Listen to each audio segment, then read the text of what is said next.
2009ರಲ್ಲಿ ಯಾಕೆ ನೀವು ಲೋಕಸಭಾ ಚುನಾವಣೆಗೆ ನಿಲ್ಲಿಲ್ಲ ಅಂತ ಹೇಳಿ ಯಾಕೆ ಅಂಬರೀಷ್ ಅವರು ನಿಂತರು? ರಾಮಚಂದ್ರೇಗೌಡರು ಏನು ಮಾಡಿದ್ರು ಬಿಡದಲ್ಲೇ ಎತ್ತಾಕೊಂಡು ಹೊರಟರು. ಯಡಿಯೂರಪ್ಪ ಸಾಹೇಬ್ರ ಮನೆಗೆ ಹೋದ್ಮೇಲೆ ಅವಕಾಶಗಳು ಎಲ್ಲ ಟೈಮಲ್ಲೂ ಸಿಗಲ್ಲ ಕಣೆಯ ಶಿವರಾಮೇಗೌಡ, ಏನೋ ಕ್ಯಾಂಡಿಡೇಟ್ ಆಗು, ನಾನಿದ್ದೀನಿ, ಟಿಕೆಟ್ ಕೊಟ್ಟು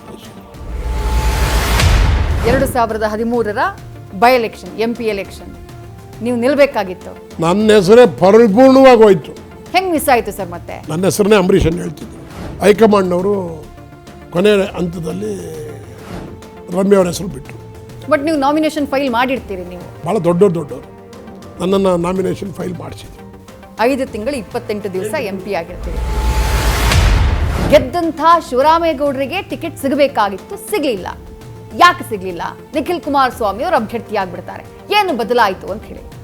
ಅವ್ರ ಪಕ್ಷ ಅವ್ರು ಟಿಕೆಟ್ ಕೊಟ್ಟಿದ್ರು, ನಾನು ನಿಂತಿದ್ದೆ, ಜನ ಓಟ್ ಹಾಕಿದ್ರು, ಟ್ರಯಲ್ ನೋಡ್ಕೊಂಡ್ರು, ಇಲ್ಲಿ ಹೊಡಿಬೋದು, ನಮ್ಮ ಮೊಮ್ಮಗನಿಗೆ ಹಾಕೊಂಡು ಚಚ್ಬೋದು ಅಂತೇಳಿ ಹಾಕೊಂಡು ಕೊಟ್ಟರು ಅವ್ರಿಗೆ. 6 ಜನ ಹೋಗಿ ಸುಮಲತಾ.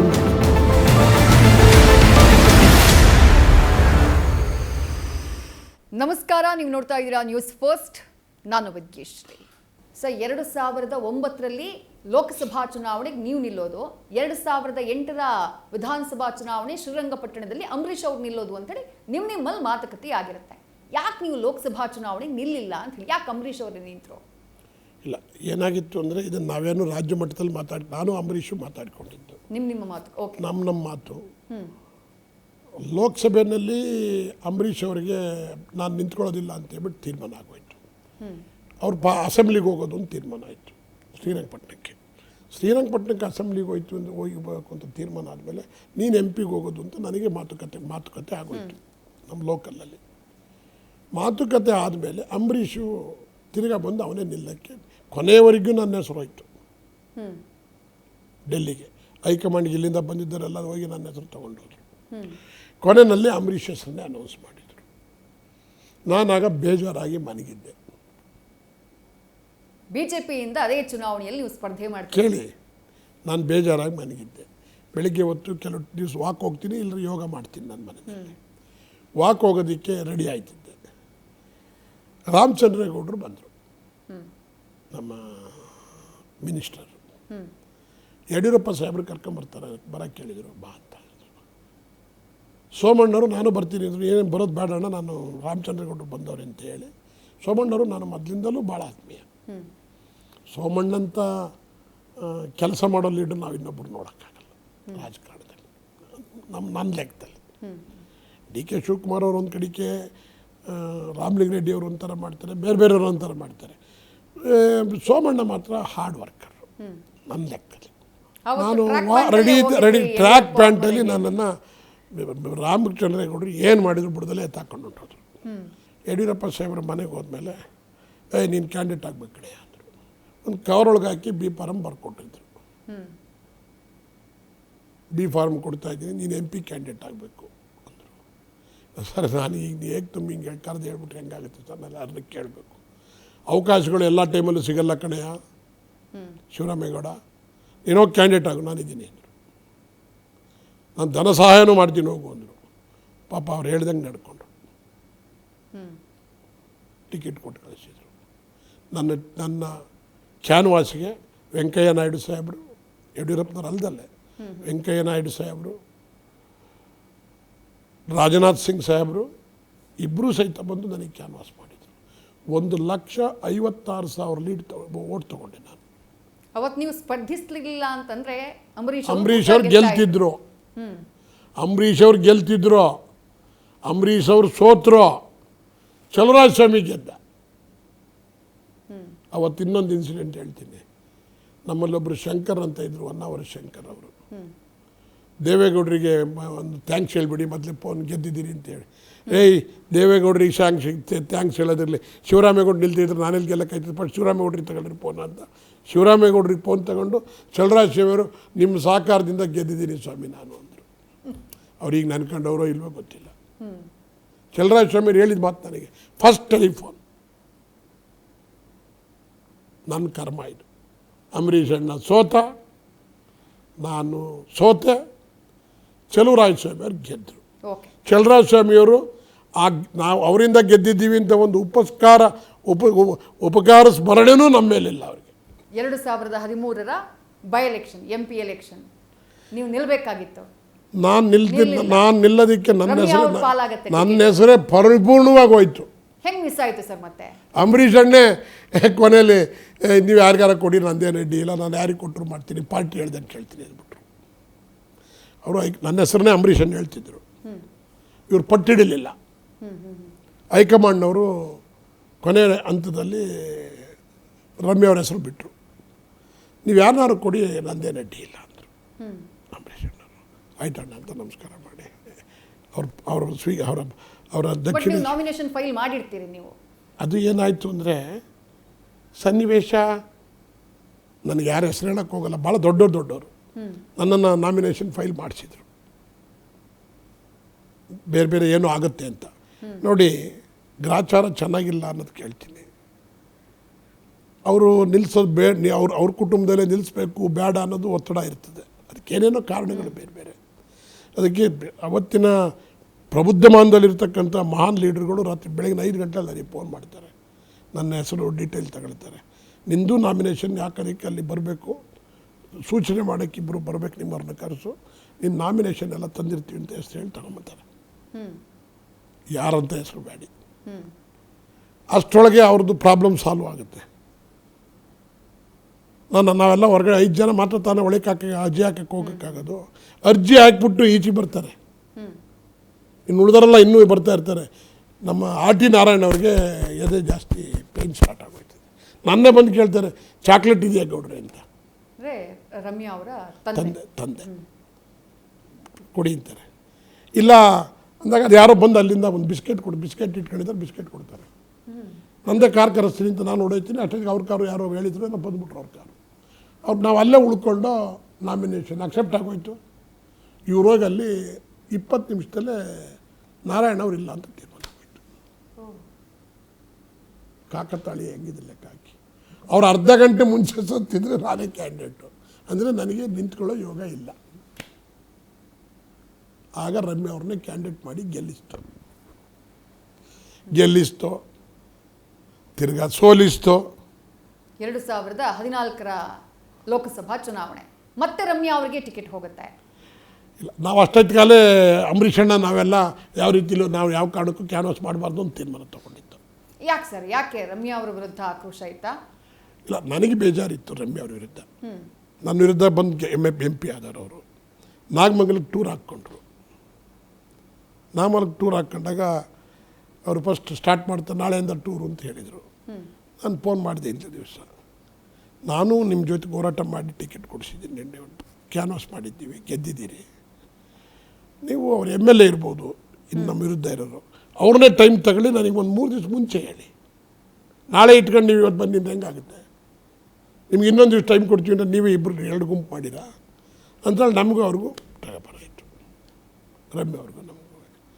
ಆಮೇಲೆ ಅಂಬರೀಷ್ ಅಣ್ಣನಿಗೂ ಅವ್ರಿಗೂ ಟಗಪರ ಆಯಿತು. ಅದು ಎಲ್ಲೇ ಆಯಿತು ಅಂತ ಗೊತ್ತಿಲ್ಲ ನನಗೆ. ಅಂಬರೀಷ್ ಅಣ್ಣವ್ರು ಕರೆದು ನಮಗೆಲ್ಲ ಸೂಚನೆ ಕೊಟ್ಟರು. ನಾನೇ ನನ್ನ ನಾಯಕತ್ವದಲ್ಲೇ ಚಂದ್ರಶೇಖರ್ ಅವರ ಕಲ್ಯಾಣ ಮಂಟಪದಲ್ಲಿ ಮೈಸೂರಿನಲ್ಲಿ ಒಂದು 300-400 ಜನ ಇಡೀ ಜಿಲ್ಲೆ ಮುಖಂಡರುಗಳು ಸೇರಿಸಿ ನಾವ್ಯಾರು ಸಹಿತ ರಮ್ಯಾ ಅವ್ರಿಗೆ ಮಾಡಬಾರ್ದು ಅಂತ ತೀರ್ಮಾನ ತಗೊಂಡು ರಮ್ಯಾ ಅವರು ಕಡಿಮೆ ಓಟಲ್ಲಿ ಸೋತರು. ಇದು ನಡೆದ. ಓಕೆ, ಅದಾದ ಮೇಲೆ 2017ರಲ್ಲಿ ಮತ್ತೊಂದು ತಿರುವು. ಯಾವ ದೇವೇಗೌಡರು ಒಂದು ಕಾಲದಲ್ಲಿ ನಿಮ್ಮ ವಿರುದ್ಧ ಹೋರಾಟವನ್ನು ಮಾಡಿರ್ತಾರೋ ಆ ಕೇಸ್ ಆಗಿದ್ದಂಥ ಟೈಮಲ್ಲಿ ಅದೇ ದೇವೇಗೌಡರ ಪಕ್ಷವನ್ನು ನೀವು ಸೇರ್ಪಡೆಯಾಗ್ತೀರಿ. 2017ರಲ್ಲಿ JDSಗೆ ಹೋಗ್ತೀರಿ. ಯಾಕೆ ಹೋದ್ರಿ? ಆ ಸಂದರ್ಭದಲ್ಲಿ ದೇವೇಗೌಡರೇ ಕರೆದ್ರ, ಏನಾಯಿತು, ಏನು ರಾಜಕೀಯ ಸನ್ನಿವೇಶಗಳು ಬಂತು ಅಂತ ಹೇಳಿ ಸರ್. ಇಲ್ಲ, ಅದೇನಾಯಿತು, ದೇವೇಗೌಡರು ಸಾಹೇಬ್ರಿಗೆ ಗೊತ್ತೋ ಗೊತ್ತಿಲ್ವೋ ಅವತ್ತು ಮೆರವಣಿಗೆ ನನ್ನ ವಿರುದ್ಧ ಮಾಡಿದರು. ನನ್ನನ್ನು ಬಂಧಿಸಬೇಕು ಅಂತ ಮೆರವಣಿಗೆ ಮಾಡಿದರು. ನನ್ನೊಬ್ಬನ ಮೇಲೆ ಮಾಡಲಿಲ್ಲ, ಪುಟ್ಟಣ್ಣವ್ರ ಮೇಲೆ ವಿಟ್ಲಹಳ್ಳಿಯಿಂದ ಮೆರವಣಿಗೆ ಮಾಡಿದರು.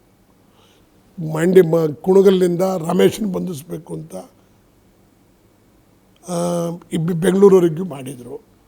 ಅವರು ಬರೀ ಹಿಂಗೆ ನಮ್ಮ ಯುವಕರ ಮೇಲೆಲ್ಲ ಗದಾ ಪ್ರಾರಂಭ ಮಾಡಿದರು ಪಾಪ. ಅದಾದಮೇಲೆ ಅಂಬರೀಷ್ ಅವ್ರನ್ನ ಕ್ಯಾಂಡಿಡೇಟ್ ಮಾಡಬೇಕು ಅಂತ ಹೇಳ್ಬಿಟ್ಟು ಮಾಡಬೇಕು ಅಂತ ಅವ್ರು ಪ್ರಯತ್ನ ಮಾಡ್ತಾರೆ. ಆ ಟೈಮ್ನಲ್ಲಿ 16 ಸೀಟ್ ಗೆಲ್ಲುತ್ತೆ. 16 ಸೀಟ್ ಗೆದ್ದ ಮೇಲೆ ಪ್ರಧಾನಮಂತ್ರಿ ಆಗೋದು ಅವರು. ಆಗ ಅದಾದಮೇಲೆ ಅಂಬರೀಷ್ ಅವ್ರನ್ನ ಕ್ಯಾಂಡಿಡೇಟ್ ಮಾಡಬೇಕು. ಆಗಲೇ ಅಂಬರೀಷ್ ಗೆದ್ದಿದ್ದಿಲ್ಲಿ. ಅಂಬರೀಷ್ ಅವ್ರನ್ನ ಕ್ಯಾಂಡಿಡೇಟು ನಾವು ರಾಮನಗರದಲ್ಲಿ ಅಂಬರೀಷ್ ಅವ್ರ ಚುನಾವಣೆ ನಿಲ್ತಾರೆ ಆಗ ಮುಂಚೆ ವಿಧಾನಸಭೆಗೆ. ನಾವೆಲ್ಲ ನಾನು ನಾಗೇಗೌಡರು, ಬೈರೇಗೌಡರು, ನಂಜೇಗೌಡರೆಲ್ಲ ಅಂಬರೀಷ್ ಅವರಿಗೆ ಭಾಳ ಹೋರಾಟ ಮಾಡಿ ಗೆಲ್ಲಿಸ್ತೀವಿ. ಎಲೆಕ್ಷನ್ ಮಾಡ್ತೀವಿ, ಸೋತ್ಬಿಡ್ತಾರೆ. ಸೋತ ಮೇಲೆ ನಮ್ಮನ್ನೆಲ್ಲ ಬೈತಾ ಇರ್ತಾರೆ. ನನ್ನ ಮಕ್ಕಳು ಆ ಕುಂಟುಗಳಿಬ್ಬರು ಸೇರಿಕೊಂಡು, ಈ ನನ್ನ ಮಕ್ಕಳು ಸೇರಿಕೊಂಡು ನಮ್ಮನ್ನೆಲ್ಲ ಸೋಲಿಸಿದ್ರು ರಾಮನಗರದಲ್ಲಿ ಅಂತ ನಮ್ಮನ್ನೆಲ್ಲ ಆಶಿಗೆ ಬೈತಿದ್ರು, ತಮಾಷೆಗೆ ಬೈತಿದ್ರು, ಸೆಟ್ಟಿಗೆ ಬೈತಿದ್ರು ಗೊತ್ತಿರಲಿಲ್ಲ. ನಮ್ಮನ್ನೆಲ್ಲ ಬೈದ ಮೇಲೆ ನಾವೇ ಕ್ಯಾನ್ವಸ್ ಮಾಡಬೇಕು ಅಂತೇಳಿ ನಮಗೆ ಕೆ ಆರ್ ಪೇಟೆ ಕೃಷ್ಣ ಅವರೇ ಎಂ ಪಿ ಆಗಿರಲಿ ಅಂತೇಳಿ ನಾವೊಂದು ಮಂಡ್ಯ ಜಿಲ್ಲೆಯಲ್ಲಿ ಒಂದು ಕಾರ್ಯಕರ್ತರ ಸಭೆ ಮಾಡ್ತೀವಿ, ಒಂದು ಮಳವಳ್ಳಿನಲ್ಲಿ ಒಂದು 2000 ಜನ ಸೇರಿಸಿ. ಅಲ್ಲಿ ಡಿಸಿಷನ್ ತಗೋತೀವಿ ನಾವು, ನಮ್ಮ ಕ್ಯಾಂಡಿಡೇಟು ಕೆ ಆರ್ ಪೇಟೆ ಕೃಷ್ಣ ಅವರೇ ಮುಂದಕ್ಕೆ ಅಂತ. ಆಗ ಬಸವರಾಜ ಬೊಮ್ಮಾಯಿ ಅವರು ಜನರಲ್ ಸೆಕ್ರೆಟರಿ ಇರ್ತಾರೆ. ದೇವೇಗೌಡರು ಸಾಹೇಬರಿಗೆ ಅಂಬರೀಷ್ ಅವ್ರನ್ನ ಕ್ಯಾಂಡಿಡೇಟ್ ಮಾಡಬೇಕು ಅಂತ, ಕೆ ಆರ್ ಪೇಟೆ ಕೃಷ್ಣ ಅವ್ರು ಬೇಡ, ಅಂಬರೀಷ್ ಅವ್ರನ್ನ ಮಾಡಬೇಕು ಅಂತ. ನಾನು ನಾಗೇಗೌಡರು ಇಬ್ಬರು ಕೈ ಕೊಟ್ಟರೆ ಅಂಬರೀಷ್ ಅವ್ರು ಗೆಲ್ಲಲ್ಲ, ನಮ್ಮಿಬ್ಬರನ್ನೂ ರಾಜಿ ಮಾಡ್ಕೊಳ್ಳೋಕ್ಕೆ ಸುಲಭ ಆಗುತ್ತೆ ಅಂತೇಳಿ ಬಸವರಾಜ ಬೊಮ್ಮಾಯಿ ಅವ್ರನ್ನ, ಅಂಬರೀಷ್ ಅವ್ರನ್ನ ನನ್ನನ್ನು 3 ಜನನೂ ಸೇರಿಸಿ ಮೀಟಿಂಗ್ ಮಾಡಿಸ್ತಾರೆ. ನಾನಾಗ ಒಪ್ಕೊತೀನಿ ಅಂಬರೀಷ್ ಅವ್ರನ್ನ ಕ್ಯಾಂಡಿಡೇಟ್ ಮಾಡಿ ಅಂತ. ನಾನೇ ಒಪ್ಕೊಂಡಾದ್ಮೇಲೆ ನಾಗೇಗೌಡರನ್ನು ಒಪ್ಪಿಸ್ತೀನಿ ನಾನು. ನಾವಿಬ್ಬರು ಒಪ್ಕೊಂಡ ಮೇಲೆ ಕ್ಯಾಂಡಿಡೇಟ್ ಮಾಡ್ತಾರೆ ಅಂಬರೀಷ್ ಅಣ್ಣವ್ರನ್ನ. ಅಂಬರೀಷ್ ಅಣ್ಣವ್ರಿಗೆ ನಾವು ಪೂರ ಸಹಕಾರ ಮಾಡಿದ್ದೀವಿ, ನಮ್ಮ ಜೊತೆಲೇ ಇದ್ದರು ಅವರು. ಬಟ್ ನಮಗೆ ಎಂ ಪಿ ಆಗೋಗ ಅವರು ಸಹಕಾರ ಮಾಡಬೇಕಾಗಿತ್ತು. 2 ಸಾರಿ ಎಂ ಪಿ ಆಗುವಾಗಲೂ ನನಗೆ ಕೈ ಕೊಟ್ಟರು. ಅವರೇ ಒಂದು ಸಾರಿ ಎಂ ಪಿ ಆಗಿ ಬಂದರು, ನನ್ನ ಹೆಸರು ಬರೋದು ಬಂತು. ರಮ್ಯಾ ಅವ್ರ ಹೆಸರು ಬಂದಾಗ ನಾನು ಅವರು ಬಿಗಿಯಾಗಿ ನಿಂತ್ಕೊಂಡಿದ್ರೆ ಆಯ್ತಿತ್ತು, ಆಗಲೂ ನಿಂತ್ಕೊಳ್ಳಿಲ್ಲ. ಆದರೂ ಸಹಿತ ನಾನು ಅಂಬರೀಷ್ ಅಣ್ಣ ನಾನು ಇಬ್ಬರೂ ಸಹಿತ ಕೊನೆವರೆಗೂ ಅವರು ಸಾಯೋವರೆಗೂ ಚೆನ್ನಾಗೇ ಇದ್ದು. ಕೊನೆಗೆ 2017ರಲ್ಲಿ JDSನ ಸೇರಿದ ಮೇಲೆ ನಿಮಗೆ ಎಂ ಪಿ ಆಗುವಂಥ ಒಂದು ಅವಕಾಶ ಸಿಗುತ್ತೆ. ಇಲ್ಲ, ಅದೇನಾಯಿತು ಅಂದ್ರೆ ಹೇಳ್ತೀನಿ ಕೇಳಿ. 2018ರಲ್ಲಿ 18ರಲ್ಲಿ ಹೇಳ್ತೀನಿ ಕೇಳಿ. ಮೈತ್ರಿ ಅಭ್ಯರ್ಥಿಯಾಗಿ ಇಲ್ಲ, ಅದಲ್ಲ, ಅದಕ್ಕಿಂತ ಮುಂಚೆ MLA ಎಲೆಕ್ಷನ್ ಆಗುತ್ತೆ. MLA ಎಲೆಕ್ಷನ್ನಲ್ಲಿ ನಮ್ಮನ್ನೆಲ್ಲ ಸೇರಿಸ್ಕೋಬೇಕು ಅಂತ ದೇವೇಗೌಡರು ಸಾಹೇಬರು ತೀರ್ಮಾನ ಮಾಡ್ತಾರೆ. ದೇವೇಗೌಡರು ಸಾಹೇಬರು ತೀರ್ಮಾನ ಮಾಡಿ DC ತಮ್ಮಣ್ಣವ್ರು ಮಂತ್ರಿ ಇರ್ತಾರೆ, CS ಪುಟ್ಟರಾಜು ಮಂತ್ರಿ ಇರ್ತಾರೆ, ಸಾರಾ ಮಹೇಶ್ ಮಂತ್ರಿ ಇರ್ತಾರೆ, ಎಲ್ಲರನ್ನೂ ಮೀಟಿಂಗ್ ಕರೀತಾರೆ. ಎಲ್ಲರನ್ನೂ MLAಗಳನ್ನೆಲ್ಲ ಕರೆದು ನಮ್ಮನ್ನು ಕರೀತಾರೆ. ದೇವೇಗೌಡರು ಸಾಹೇಬರು ನೀವು ಇಬ್ಬರೊಳಗೆ ಯಾರು MLA ಆಗಿ, ಒಬ್ಬರು MLA ಆಗಿ ಒಬ್ಬರು MLCಗೆ ಹೋಗಿ. ನಾನೇ ಸುರೇಶ್ ಗೌಡನಿಗೆ ಅವನು MLA ಹುಡುಗಾಟ ಆಡ್ಕೊಂಡು ಅವನಿನ್ನೂ ಎಲ್ಲರೂ ಹುಡುಗರನ್ನೆಲ್ಲ ಕಟ್ಕೊಂಡು ಓಡಾಡ್ಕೊಂಡಿದ್ದಾನೆ ನಾಗಮಂಗಲದಲ್ಲಿ. ನಾನು ಇಲ್ಲಿ ಬೆಂಗಳೂರಿನಲ್ಲಿ MP MLCಗೆ ನಿಲ್ತೀನಿ, ನೀವು ದಯವಿಟ್ಟು ಅವ್ರಿಗೆ ಕೊಡಿ ಅಂತ ನಾನೇ ಕೊಡಿಸ್ತೇವೆ ಟಿಕೆಟ್. ಆ ಪುಣ್ಯಾತ್ಮನಿಗೂ ಆ ಪುಣ್ಯ ಸ್ಮರಣೆ ಇಲ್ಲ. ಅವತ್ತು ನಾನೇ ಕ್ಯಾಂಡಿಡೇಟ್ ಆಗ್ಬೋದಾಗಿತ್ತು ದೇವೇಗೌಡರಿಗೆ. ಅವನಿಗೆ ಕೊಡಿಸಿ, ಅವನು ಕೊಡಿಸೋದಕ್ಕಿಂತ ಮುಂಚೆ ಒಂದು ಇನ್ಸಿಡೆಂಟ್ ಆಗುತ್ತೆ. ಕೊಪ್ಪದಲ್ಲಿ ಒಂದು ಎಲೆಕ್ಷನ್ ನಡೀತದೆ. ಅಂದರೆ ಟಿಕೆಟ್ ಇನ್ನೂ ಫೈನಲ್ ಆಗಿಲ್ಲ. ಕೊಪ್ಪದಲ್ಲಿ ಎಲೆಕ್ಷನ್ ಆದಾಗ ಕುಮಾರಸ್ವಾಮಿಯವರು ಮುಖ್ಯಮಂತ್ರಿಗಳು ಅಂತ ಕಾಣ್ತದೆ. ಕೊಪ್ಪ ಬೈ ಎಲೆಕ್ಷನ್ಗೆ ನಾನೇ ಮುಂಚೂಣಿ ವಹಿಸ್ಕೊತೀನಿ. ನನ್ನ ಮನೆ ದುಡ್ಡು 60 ಲಕ್ಷ ರೂಪಾಯಿ ಹಾಕ್ತೀನಿ ನಾನು. ಸುರೇಶ್ ಗೌಡ 50 ಲಕ್ಷ ಹಾಕ್ತಾನೆ, ಅಪ್ಪಾಜಿ ಗೌಡ್ರು 50 ಲಕ್ಷ ಹಾಕ್ತಾರೆ, ಪುಟ್ಟರಾಜಣ್ಣ 50 ಲಕ್ಷ ಹಾಕ್ತಾರೆ, DC ತಮ್ಮಣ್ಣ 50 ಲಕ್ಷ ಹಾಕ್ತಾರೆ. ಇದೆಲ್ಲ ಪೂಲ್ ಮಾಡಿ ಒಂದು ಎಲೆಕ್ಷನ್ಗೆ ಪೇಸ್ ಕೊಡಬೇಕು ಮಂಡ್ಯ ಜಿಲ್ಲೆಯಲ್ಲಿ ಅಂತೇಳಿ ಸ್ಟಾರ್ಟ್ ಮಾಡಿ, ಅದು ಪಾರ್ಟಿ ದುಡ್ಡು ಬೇಡ ಅಂತೇಳಿ ಕುಮಾರಣ್ಣಂಗೆ ಹೇಳಿ ನಾವೇ ಹಾಕ್ತೀವಲ್ಲ. ಆ ಗೆದ್ದಿದ್ದ ಫಲವೇ ಮಂಡ್ಯ ಜಿಲ್ಲೆಯಲ್ಲಿ ಭಾಳ ಜೋರಾಗಿ BJP JDS ಬರಲಿಕ್ಕೆ ಶುರುವಾಯಿತು. ಅದಾದಮೇಲೆ ನಂದು MLC ಎಲೆಕ್ಷನ್ನು. ನಾನು MLC ಕ್ಯಾನ್ವಾಸ್ ಸ್ಟಾರ್ಟ್ ಮಾಡಿಬಿಟ್ಟಿದ್ದೆ. ನನಗೆ ಅಲ್ಲಿ ಕ್ಯಾಂಡಿಡೇಟ್ ವಿರುದ್ಧ ಇದ್ದರು ದೇವೇಗೌಡರು ಅಂತ, ಈಗ MLC ಆಗಿದ್ದಾರೆ. ಅವ್ರ ಪುಣ್ಯ ಹೆಂಗಿದೆ ಲೆಕ್ಕ ಹಾಕಿ. ಅವರು 3 ಸಾರಿ ಸೋತಿದ್ರು, ಅವ್ರನ್ನ ತಪ್ಪಿಸಿ ನನಗೆ ಟಿಕೆಟ್ ಕೊಟ್ಟರು. ಪಾಪ ನಾನೆಲ್ಲ ರೆಡಿ ಮಾಡ್ಕೊಂಡಿದ್ದೆ. ದೇವೇಗೌಡರು ಸಾಹೇಬರು ನಾನು ಕ್ಯಾನ್ವಾಸ್ ಮಾಡ್ಕೊಂಡಿದ್ದೆ. ಅಲ್ಲಿ ಅವ್ರಿಗೂ ಚಲುವರಾಜಸ್ವಾಮಿ ಅವ್ರಿಗೂ ಆಗ್ತಿರಲಿಲ್ಲ. ಚಲುವರಾಜಸ್ವಾಮಿ ಅವ್ರು ಸೋಲ್ಲೇಬೇಕು ಅಂತ ಅವ್ರಿಗೆ ಮನಸ್ಸಲ್ಲಿ ಕುಮಾರಸ್ವಾಮಿ ಅವರಿಗೆ ಅವ್ರಿಗಿತ್ತು. ಚಲುವರಾಜಸ್ವಾಮಿ ಅವ್ರು ಸೋಲಿಸ್ಬೇಕಾದ್ರೆ ನೀವು ನಾಮೂಲಕ್ಕೆ ಹೋಗದಿದ್ರೆ ಆಗೋದಿಲ್ಲ ಅಂತೇಳಿ ನನಗೆ ಹೋಗಲೇಬೇಕು ಅಂತೇಳಿ, ಇಲ್ಲಿದ್ದು ಬಿಡಿ ನೀವು ನಾನು ನೋಡ್ಕೊತೀವಿ ಅಂತೇಳಿ ನನ್ನನ್ನು ಅಲ್ಲಿಗಟ್ಟಿದ್ರು. ಅದೇ ತಿಂಗಳಲ್ಲಿ ನನ್ನ ಮಗಳದ್ದು ಮದುವೆ ಬಿದ್ದುಬಿಡ್ತು. ನಾನು ಅದೊಂದು 20 ದಿವಸ ನಾನು ಆ ಕಡೆ ಹೋಗೋಕ್ಕಾಗಲಿಲ್ಲ. ಆಮೇಲೆ ಕ್ಯಾನ್ವಾಸ್ ಸ್ಟಾರ್ಟ್ ಮಾಡಿದೆ. ಅಷ್ಟೊತ್ತಿಗೆ ದೇವೇಗೌಡ ನಿಂತು 3 ಸಾರಿ ಸೋತಿದ್ದಲ್ಲ, ಮತದಾರರೆಲ್ಲ ವಿದ್ಯಾವಂತರುಗಳು, ನಾವು ನಿಲ್ಲಲ್ವೇನೋ ಅಂತ ಹೇಳ್ಬಿಟ್ಟು ತಿಳ್ಕೊಂಡು ನಾವೆಲ್ಲ ಅವ್ರಿಗೆ ಮಾತು ಕೊಟ್ಬಿಟ್ಟಿದ್ವಿ. ನಾನು ಯಾರನ್ನ ಕೇಳಿದ್ರು ನೀವು ನಿಲ್ಲಲ್ಲ ಅಂತ ಅಣ್ಣ ನಾವು ಅವ್ರಿಗೆ ಮಾತು ಕೊಟ್ಬಿಟ್ಟು ನಾವೀಗ ನಿಮಗೆ ತಪ್ಪಾಗಬಾರ್ದು ಹಂಗೆ ಹಿಂಗೆ ಅಂತ ಹೇಳೋಕ್ಕೆ ಶುರು ಮಾಡಿ ನಾನು ಹೋಗಿ ದೇವೇಗೌಡರಿಗೆ ಹೇಳಿ ನನಗೆ ಆಗಲಿಲ್ಲ, ದಯವಿಟ್ಟು ಈ ಟಿಕೆಟ್ ಯಾರಿಗಾರ ಕೊಟ್ಕೊಳ್ಳಿ ಅಂತೇಳಿ ಅವ್ರಿಗೆ ಪಾಪ ಯಾರಿಗೂ ಕೊಟ್ಟರು, ಅವರು ಸೋತರು. ನಾನು ಆಗ ಟಿಕೆಟ್ ತಗೊಳ್ಳಿಲ್ಲ. ಅದಾದ ಮೇಲೆ MP ಎಲೆಕ್ಷನ್ ಬಂತು. MP ಎಲೆಕ್ಷನ್ ಬಂದ ಮೇಲೆ ಕಾಂಗ್ರೆಸ್ಸು ಮತ್ತು JDS ಇಬ್ಬರಿಗೂ ಸಮರ್ಥವಾಗಿರ್ತಕ್ಕಂಥ ಕ್ಯಾಂಡಿಡೇಟ್ ಆಗಬೇಕು. ಆಗ ನನ್ನನ್ನು ಮೈತ್ರಿ ಅಭ್ಯರ್ಥಿ ಮಾಡಿದರು. ಮೈತ್ರಿ ಅಭ್ಯರ್ಥಿ ಮಾಡಿದಾಗ ಇದೇ DK ಶಿವಕುಮಾರ್ ಸಾಹೇಬರು, ಸಿದ್ದರಾಮಯ್ಯ ಸಾಹೇಬರು, ಎಲ್ಲ ಮಂತ್ರಿ ಮಹೋದ್ಯೋಗಿಗಳು ಮತ್ತು JDSನೆಲ್ಲ ಮುಖಂಡಗಳು ಸೇರಿ 3,57,000 ಲೀಡಲ್ಲಿ ಇಡೀ ಕರ್ನಾಟಕ ರಾಜ್ಯದ ಮಂಡ್ಯ ಜಿಲ್ಲೆಯ ಇತಿಹಾಸದಲ್ಲಿ ಅತಿ ಹೆಚ್ಚು ಮತಗಳನ್ನು ನನಗೆ ಕೊಟ್ಟರು. ನಾನು ಗೆದ್ದಿದ್ದೀನಿ. ಆದರೆ ನಿಮ್ಮ ಮಾಧ್ಯಮದವರೆಲ್ಲ ಕುಮಾರಸ್ವಾಮಿ ಅವ್ರು ಗೆದ್ದಾಗ 2.25 ಲಕ್ಷ ಬಂದಿತ್ತು ಅವರಿಗೆ. ಅತಿ ಹೆಚ್ಚು ಮತಗಳನ್ನು ಪಡೆದಿರ್ತಕ್ಕಂಥ ಕುಮಾರಣ್ಣವರು ಅಂತಲೇ ಬರೆದ್ರು. ಅದು ನಮ್ಮ ಕುಮಾರಣ್ಣ ಅಲ್ವಾ ಅಂತ ಸುಮ್ಮನಾದ ನಾವು. 5 ತಿಂಗಳು 28 ದಿವಸ ಆಗಿರ್ತೀವಿ. ಆದರೆ ನೆಕ್ಸ್ಟ್ ನಡೆಯುವಂಥ ಸಾರ್ವತ್ರಿಕ ಲೋಕಸಭಾ ಚುನಾವಣೆ ಗೆದ್ದಂಥ ಶಿವರಾಮೇಗೌಡರಿಗೆ ಟಿಕೆಟ್ ಸಿಗಬೇಕಾಗಿತ್ತು, ಸಿಗಲಿಲ್ಲ. ಯಾಕೆ ಸಿಗಲಿಲ್ಲ? ನಿಖಿಲ್ ಕುಮಾರಸ್ವಾಮಿ ಅವರು ಅಭ್ಯರ್ಥಿ ಆಗಿಬಿಡ್ತಾರೆ. ಏನು ಬದಲಾಯಿತು ಅಂತ ಹೇಳಿ. ಈಗ ಪಕ್ಷದಲ್ಲಿ ಟಿಕೆಟ್ ಕೊಟ್ಟಿದ್ದು ಅವ್ರ ಮನೆ ಪಕ್ಷ, ಅದು ಅವ್ರ ಪಕ್ಷ. ಅವ್ರು ಟಿಕೆಟ್ ಕೊಟ್ಟಿದ್ರು, ನಾನು ನಿಂತಿದ್ದೆ, ಜನ ಓಟ್ ಹಾಕಿದ್ರು, ಟ್ರಯಲ್ ನೋಡ್ಕೊಂಡ್ರು, ಇಲ್ಲಿ ಹೊಡಿಬೋದು, ನಮ್ಮ ಮೊಮ್ಮಗನಿಗೆ ಹಾಕೊಂಡು ಚಚ್ಬೋದು ಅಂತೇಳಿ ಹಾಕೊಂಡು ಕೊಟ್ಟರು ಅವ್ರಿಗೆ. 6 ಜನ ಹೋಗಿ ಸುಮಲತನ ಗೆಲ್ಲಿಸ್ಬಿಟ್ರು. ಇದೆಲ್ಲ ಇತಿಹಾಸ. ಈಗ ಏನಾದ್ರು ಮಾಡೋಕ್ಕೂ ಈಗ ಎಲ್ಲಿವರೆಗೂ ಏನೇನು ನಡೀತದೋ ಅದೆಲ್ಲ ನಡೀತಾ ಇರ್ತದೆ. ಇದೆಲ್ಲ ನೋಡ್ಕೊಂಬಂದಿದ್ವಿ. ಈ ಹೊಡೆತಗಳ ಮಧ್ಯೆ ಹಿಂಗಿದ್ದೀವಲ್ಲ ನಾವು. 2022ರಲ್ಲಿ ಅದೇ JDSನಿಂದ ನಿಮ್ಮನ್ನು ಎಕ್ಸ್ಪೆಲ್ ಮಾಡಲಾಗುತ್ತೆ. ಯಾಕೆ ಎಕ್ಸ್ಪೆಲ್ ಆಗ್ತೀರಿ ಸರ್? ಈಗ ನಿಜ, ಈಗ ನಾನೀಗೆಲ್ಲನೂ ಕೇಳ್ಕೊಂಬಂದಿದ್ದೀನಿ, ನಾನು ಮೃದುವಾಗಿ ಹೇಳ್ಕೊಂಬಂದಿದ್ದೀನಿ. ಆಗ ಹಿಂಗೆ ಯಾರೋ ತೀಟ ಮಾಡಿ ನನ್ನ ಕೈಲಿ ಬಾಯಿ ಬಿಡಿಸೋದು. ಈ ನಮ್ಮಲ್ಲೊಬ್ಬರು MLA ಕ್ಯಾಂಡಿಡೇಟ್ ಆಗಿದ್ದರು, MLA ಆಗಿದ್ದರು, ನಾನು ಹೆಸರು ಹೇಳೋಕ್ಕೆ ಹೋಗಿದ್ದೆ. ಅವ್ರು ಇಂಥವರೆಲ್ಲ ನಿಲ್ಲಿಸಿದ್ರು. ನಿಮ್ಮ ಗಮನಕ್ಕೊಂದು ನಾನು ಮಾತು ಹೇಳ್ತೀನಿ. ನಂಗ ನಾಚು ಮಾಡಿಸಿದ್ರು ಶಿವರಾಮೇಗೌಡರು ಅಂತೇಳಿ ನನ್ನ ಮೇಲೆ ದೂರಿದೆ. ಯಾರು ಮಾಡಿಸಿದ್ರು ನಂಗ ನಾಚನ್ನು? ಯಾರು ಮಾಡಿಸ್ತಾರೆ? ನಾನು ಮಾಡಿಸಿದ್ದ? ಹೆಸರು ಬಂದಿದ್ದು ನನಗೆ. ಗಂಗಾಧರ ಮೂರ್ತಿ ಕೊಲೆ ನಾನು ಮಾಡಿದ್ದ? ಹೆಸರು ಬಂದಿದ್ದು ನನಗೆ. ಜನ 26,000 ಲೀಡಲ್ಲಿ 36,000 ಲೀಡಲ್ಲಿ ಗೆದ್ದರು. ಶಿವರಾಮೇಗೌಡ ಗೆದ್ದಿರೋದು ಮೋಸ ಮಾಡಿ ಗೆದ್ದವನಂತ ಕೇಸ್ ಹಾಕಿದ್ರು. ಅನುಭವಿಸ್ತಾರೆ ಯಾರು? ಶಿವರಾಮೇಗೌಡ.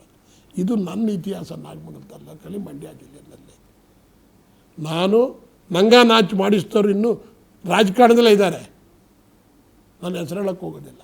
ಅದು ಮನಾಮಲ್ ತಾಲೂಕರಿಗೆಲ್ಲ ಗೊತ್ತಿದೆ. ಇದು ನನ್ನನ್ನು ಷಡ್ಯಂತ್ರ, ನನ್ನ ಹಣೆ ಬರುವೋ ಷಡ್ಯಂತ್ರ ಮಾಡ್ತಾರೆ, ಕೆಡಕ್ತಾರೆ. ಅದು ಯಾವುದೋ ಹುಡುಗಿ ಕೈಲಿ ನನಗೆ, ನಾನು ಎಲ್ಲೋ ಯಾವುದೋ ಸಿಟ್ಟಲ್ಲಿದ್ದೆ, ಮಾತಾಡ್ಕೊಂಡು ಬಂದು ಅವಳಿಗೆ ಗಲಾಟೆ ಮಾಡಿದೆ ಫೋನ್ನಲ್ಲಿ. ಇಂತಿಂಥವ್ರಿಗೆ ನಾವೆಲ್ಲ ಹೋರಾಟ ಮಾಡಿದ್ದೀವಿ, ಯಾಕಮ್ಮ ಹಿಂಗೆಲ್ಲ ಮಾತಾಡ್ತೀವಿ ಅಂತ ನನ್ನ ಕೈಲಿ ಉದ್ರೇಕ ಮಾಡಿ ಮಾತಾಡಿಸಿ ಅದನ್ನು ಪ್ರಿಂಟ್ ಮಾಡಿ ಹಂಚಿ ವೈರಲ್ ಆಗ್ಬಿಡ್ತು. ಫುಲ್ ವೈರಲ್ ಅಲ್ಲ, ಸೋನಿಯಾ ಗಾಂಧಿ ಅವ್ರಿಗೆ ತೋರಿಸಿದ್ರು ವಿಡಿಯೋ ಮಾಡಿಸಿ. ಸೋನಿಯಾ ಗಾಂಧಿ ಅವ್ರು ತಕ್ಕೋಯ್ತು. ಅವನು ಯಾರು ಜಿಲ್ಲಾ ಕಾಂಗ್ರೆಸ್ ಅಧ್ಯಕ್ಷನಂತೆ ಕಿತ್ತೆಸಿರಿ ಅಂದರು. ನಾನೇ ರಾಜೀನಾಮೆ ಕೊಟ್ಬಿಟ್ಟೆ ಜಿಲ್ಲಾ ಕಾಂಗ್ರೆಸ್ ಅಧ್ಯಕ್ಷರಿಗೆ. ಯಾರಿಗೆ ಹೇಳ್ಬೇಕು ಹೇಳಿದ? ನಂಗಾ ನಾಚ್ಗೂ ನನಗೂ ಸಂಬಂಧ ಇಲ್ಲ. ಗಂಗಾಧರ ಮೂರ್ತಿ ಕೊಲೆಗೂ ನನಗೂ ಸಂಬಂಧ ಇಲ್ಲ. ನನ್ನ ವಿರುದ್ಧ ನಿಂತವರೆಲ್ಲ ಠೇವಣಿ ಕಳ್ಕೊಂಡಾಗ ಶಿವರಾಮೇಗೌಡ ಮಾಲ್ ಪ್ರಾಕ್ಟೀಸ್ ಮಾಡಿವ್ರು ಅಂತ ನನ್ನ ಮೇಲೆ ಕೇಸ್ ಹಾಕ್ತಾರೆ ವ್ಯವಸ್ಥಿತವಾಗಿ ಅಂದರೆ ನೀವು ಯೋಚನೆ ಮಾಡಬೇಕು ನಾನು ಎಷ್ಟು ತಾಪತ್ರೆಗಳು ಅನುಭವಿಸಿದ್ದೀನಿ ಅಂತ. ಆ ತಾಪತ್ರೆಗಳ ಮಧ್ಯ ರಾಜಕಾರಣದಲ್ಲಿ ಎಲ್ಲರನ್ನೂ ಪರದೆ ಮೇಲೆ ನೋಡ್ತಾ ಇದ್ದೀವಿ. ಯಾರೂ ಶಾಶ್ವತ ಇಲ್ಲ. ಬಟ್ ಒಂದು ಸಲ ರಾಜಕಾರಣದ ಆರಂಭದ ದಿನಗಳನ್ನು ಶಿವರಾಮೇಗೌಡ ಅವರು ನೋಡಿಬಿಟ್ರೆ, DK ಶಿವಕುಮಾರ್ ಅವರು ಹಾಗೆ ಶಿವರಾಮೇಗೌಡರು ರಾಜಕಾರಣನ ಆರಂಭ ಮಾಡಿದ್ದು ಹೆಚ್ಚು ಕಮ್ಮಿ ಒಂದೇ ರೀತಿಯಲ್ಲಿ, ಒಂದೇ ಟೈಮ್ನಲ್ಲಿ. ಇಂಡಿಪೆಂಡೆಂಟ್ ಶಾಸಕರು, ನೀವು 2ನೇ ಟರ್ಮ್ ಫಸ್ಟ್ ಟರ್ಮ್ ಏನಾಗಿದ್ದಾಗ ಅವರು ಕೂಡ ಪ್ರಣಬ್ ಮುಖರ್ಜಿ ಅವರು ಮಾಡಿದಂತಹ ಪಕ್ಷದಿಂದ ಟಿಕೆಟ್ ಸಿಗಲಿಲ್ಲ ಅನ್ನುವಂತಹ ಕಾರಣ ಅವರು ಫಸ್ಟ್ ಆದಮೇಲೆ 2ನೇ ಸರಿಗಾದ್ದು ಅವರು ಸ್ಪರ್ಧೆ ಮಾಡ್ತಾರೆ. ಅಂದರೆ ಒಂದೇ ಥರ ಸ್ಟಾರ್ಟ್ ಆಗಿದ್ದು. ಬಟ್ DK ಶಿವಕುಮಾರ್ ಅವರಿಗೆ ಅಧಿಕಾರದ ರಾಜಕಾರಣ ಸಿಕ್ತು, ಅವಕಾಶಗಳು ಸಿಕ್ತು, ಯಶಸ್ಸು ಸಿಕ್ತು. ಬಟ್ ಅಧಿಕಾರದ ರಾಜಕಾರಣದ ವಿಚಾರಕ್ಕೆ ಬಂದಾಗ ಶಿವರಾಮೇಗೌಡ ಅವರಿಗೆ ಆ ಅವಕಾಶ ಸಿಗಲಿಲ್ಲ ಅನ್ನುವಂಥ ಬೇಸರ, ಕೊರಗೆ ಏನಾದರೂ ಇದೆಯಾ ಸರ್? ಇಲ್ಲ. ಈಗ DK ಶಿವಕುಮಾರ್ ಅವರು ನಮ್ಮ ಭಾಳ ಆತ್ಮೀಯ ಸ್ನೇಹಿತರು ಮತ್ತು ಬಂಧುಗಳು. ಈಗ ಅವ್ರ ಅಧಿಕಾರದಲ್ಲಿದ್ದರೆ ಎಲ್ಲರೂ ಆಗೋಕ್ಕಾಗಲ್ವಲ್ಲ ಆ ಪೋಸ್ಟ್ಗೆ. ಈಗ ಡಿ ಕೆ ಶಿವಕುಮಾರ್ ಅವರು ಆ ಪೋಸ್ಟಲ್ಲಿ ಅವ್ರು ಅಂದರೆ ನಾವೇ ಸಂತೋಷ ಪಟ್ಕೊತೀವಿ. ಪರವಾಗಿಲ್ಲ, ನಮ್ಮೊಂದು ಡಿ ಕೆ ಶಿವಕುಮಾರ್ ಅಧಿಕಾರದಲ್ಲಿ ಹೋಗ್ಬಿಡಪ್ಪ ಅಂತ ಆ ಲೆಕ್ಕದಲ್ಲಿ ಇದ್ದೀವಿ. ನಮಗೇನು ಬೇಜಾರಿಲ್ಲ. 2001ರಲ್ಲಿ ನಾನು 2 ಸಾರಿ ಸೋತಲ್ಲ, 4ರಲ್ಲಿ ಸೋತ ಮೇಲೆ ಯಾರು ಲೀಡ್ರ್ಗಳು ಮನೆ ತಕ್ಕ ಹೋಗ್ಬಾರ್ದು ಅಂತೇಳಿ 2004ರಲ್ಲಿ ಒಂದು ಸ್ಕೂಲ್ ಪ್ರಾರಂಭ ಮಾಡ್ತೀನಿ.